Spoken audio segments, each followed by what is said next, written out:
Defence में कितना जाएगा? अग्निवीर योजना होगी या नहीं होगी? नहीं नहीं भैया बोलो, जितना बोलना है आपको। नहीं होगी, कुछ फर्क नहीं पड़ता, कुछ फर्क नहीं पड़ता। आप में कुछ दम नहीं है, आप में कुछ दम नहीं है, बोलो जितना बोलना है, कुछ नहीं होगा। अरे भाई सुन लो, समझ लो, समझ लो, समझ लो, आपके दिमाग में बात बैठ नहीं रही है। आप जितना चिल्लाना चाहते हो चिल्ला लो, जितना आप कहना चाहते हो अग्निवीर नहीं होगा, चिल्ला लो, कुछ फर्क नहीं पड़ने वाला। आप में दम नहीं है, आप में दम नहीं है।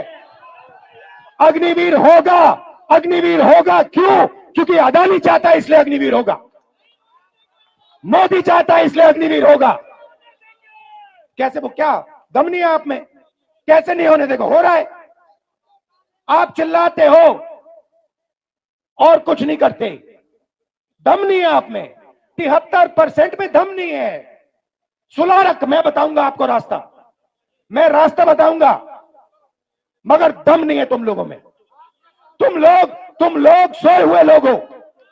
मैं खुल के तुम्हारे सामने बोल रहा हूं, तुम लोग सो गए हो।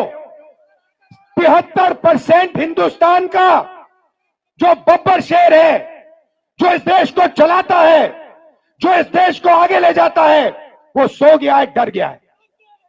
ये देश की सच्चाई है। आप कहो जितना कहना है अग्निवीर नहीं होगा, अग्निवीर नहीं होगा, नहीं होगा। 73% में दम नहीं है। होगा, कैसे नहीं होगा? अदानी ने डिसाइड किया होगा, होगा। नरेंद्र मोदी ने डिसाइड किया होगा, होगा। 90 ब्यूरोक्रेट्स ने डिसाइड किया है, होगा, होगा। दम नहीं है तुम में। अब सुनो, अब सुनो, 90 लोगों में से आर्मी में कितना पैसा जाता है वो डिसाइड करते हैं, स्वास्थ्य में कितना जाएगा वो डिसाइड करते हैं, किसान बिल वो डिसाइड करते हैं। 90 में से आपका कितना? 90 में से दलित आदिवासी पिछड़ों की कितनी भागीदारी मुझे बताओ? 90 में से 3 ओबीसी, 3 दलित, 1 आदिवासी, 90 में से 7 आपके। और सुनो, पता कहां बैठे? बड़ी बड़ी मिनिस्ट्री में नहीं बैठे, डिफेंस मिनिस्ट्री में नहीं बैठे, फाइनेंस मिनिस्ट्री में नहीं बैठे। कहां बैठे? छोटे से कमरे में बैठे हैं पीछे।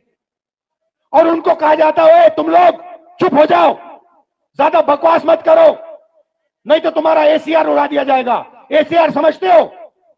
नहीं समझते। एनुअल कॉन्फिडेंशियल रिपोर्ट, जिससे पिछड़े ब्यूरोक्रेट्स की, दलित ब्यूरोक्रेट्स की, आदिवासी ब्यूरोक्रेट्स की रोज हत्या होती है। एसीआर नाम समझ लो। समझे? चुप हो गए? समझे? अब सुनो, 90 में से आपके 3, आपकी आबादी 73%, 73%, 90 में से 3 आपके। आप जानते हो 100 रुपए में से अगर हिंदुस्तान की सरकार 100 रुपए खर्च करती है, आप जानते हो आपकी कितनी भागीदारी है? 73%। जानते हो? 100 में से 73% की भागीदारी 6 रुपए 10 पैसे। 100 रुपए का नोट दो मुझे, 100 रुपए का नोट दो मुझे, मैं ठीक से समझाऊंगा आज आपको तो समझोगे। 100 रुपए का नोट दो, ये रहा 100 रुपए का। अब 6 पैसे की कोई चीज दो मुझे, 6 रुपए की चीज दो मुझे कोई। 6 रुपए निकालो जेब से, ये लो, ये लो 6 रुपए, ये लो, ये लो, ये लो, ये देखो, ये बजट में से 100 रुपए गए ना। अगर 100 रुपए बजट में खर्च हुए,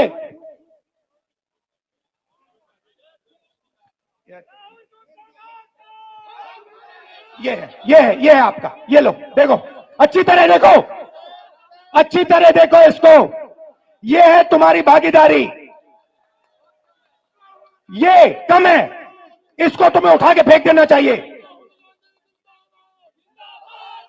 6 रुपए 10 पैसे की भागीदारी है तुम लोगों की। अन्याय है ये, हर रोज तुम्हारे साथ अन्याय हो रहा है। ये लो 100 रुपए। अच्छा अब सुनो, अब सुनो, राम मंदिर का आपने इनॉग्रेशन देखा? देखा? सबने देखा? मुझे बताओ, उसमें आपको अदानी दिखा? दिखा? उसका चेहरा देखा? अंबानी का चेहरा देखा? अमिताभ बच्चन का देखा? ऐश्वर्या राय का देखा? कोहली का देखा? किसी किसान का देखा? किसी मजदूर का देखा? किसी गरीब का देखा? हिंदुस्तान की राष्ट्रपति, हिंदुस्तान की राष्ट्रपति आदिवासी है। हिंदुस्तान की राष्ट्रपति आदिवासी है। उसका आपने राम मंदिर में चेहरा देखा? क्यों नहीं देखा? क्यों नहीं देखा? किसी दलित का आपने मंदिर में चेहरा देखा? किसी पिछड़े का आपने मंदिर में चेहरा देखा? तो फिर अब मैं आपको बताता हूं, आपने नरेंद्र मोदी का चेहरा देखा? आप कहोगे नरेंद्र मोदी पिछड़े वर्ग का आदमी है, और मैं आपको बताता हूं, नरेंद्र मोदी जब पैदा हुए गुजरात में वो जनरल कास्ट के आदमी थे। गुजरात में 2000 में उनकी जात, घाची जात को ओबीसी में डाला गया था। नरेंद्र मोदी ओबीसी नहीं है, नरेंद्र मोदी जनरल कास्ट के हैं, और नरेंद्र मोदी जनरल कास्ट के गरीब लोगों की भी देखभाल नहीं करते। तो यह मैं आपसे कहना चाहता था। मैं आपसे सिर्फ यह कह रहा हूं, आप अगर नहीं जगोगे, अगर आप अपना हक नहीं लोगे, भूखे मर जाओगे। आपके जो बच्चे हैं ना, मैंने देखा वाराणसी में, रात को मैंने देखा शराब पिए सड़क पे लेटे हुए थे। शराब पिए सड़क पे लेटे हुए थे। डिप्रेशन में है, जानते हैं कि भैया कुछ नहीं होने वाला यहां पे। अब सुनो, अब बात समझो।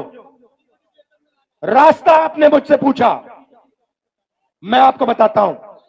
सबसे पहले एक ही सवाल आपको अपने आप से पूछना है, ठीक है? सवाल क्या बताओ? मुझे आज, जब आप सुबह उठोगे, चाहे आप किसान हो, मजदूर हो, बेरोजगार हो, आपको अपने आप से एक सवाल पूछना है, और इस बात को आप गहरी तरीके से समझिए, गहराई से समझिए। आपको सुबह उठ के कहना है, ये जो सोने की चिड़िया है, जिसको हम भारत माता कहते हैं, पूरी दुनिया में इसको सोने की चिड़िया कहा जाता है, इस सोने की चिड़िया में से मुझे आज कितना सोना मिला? बस यही सवाल है। आप सुबह उठो, आप किसान हो, आप कहो कि मैंने भारत माता के लिए आज अपना खून पसीना दिया, मेरी माता ने आज मुझे कितना पैसा दिया? यही सवाल है, और कोई सवाल नहीं। अब बताइए, अब समझाता हूं आपको। सबसे पहला काम गिनती का काम है। सबसे पहले देश को बताना है दलित, पिछड़े, आदिवासी इस देश में कितने हैं। उसका तरीका जाति जनगणना है। अब उसके बाद मैं आपको रास्ता बता रहा हूं। मैं क्रांतिकारी बात कर रहा हूं स्टेज पे। यह आपको हिंदुस्तान के टेलीविजन पे नहीं दिखेगी, क्योंकि टेलीविजन अदानी का है। पहला कदम होगा जाति जनगणना। उसमें जनरल कास्ट के कितने गरीब हैं, बैकवर्ड कितने हैं, दलित कितने हैं, आदिवासी कितने हैं। उसके बाद जाति जनगणना के साथ इकोनॉमिक, आर्थिक सर्वे।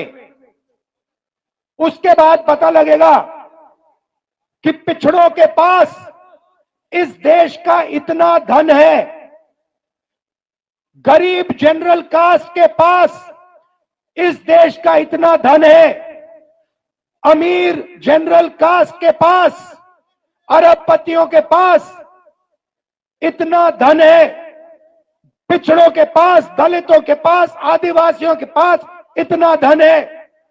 और जिस दिन वो ऐसे ऊपर लिख दिया जाएगा, उस दिन सारे के सारे बब्बर शेर जग जाएंगे।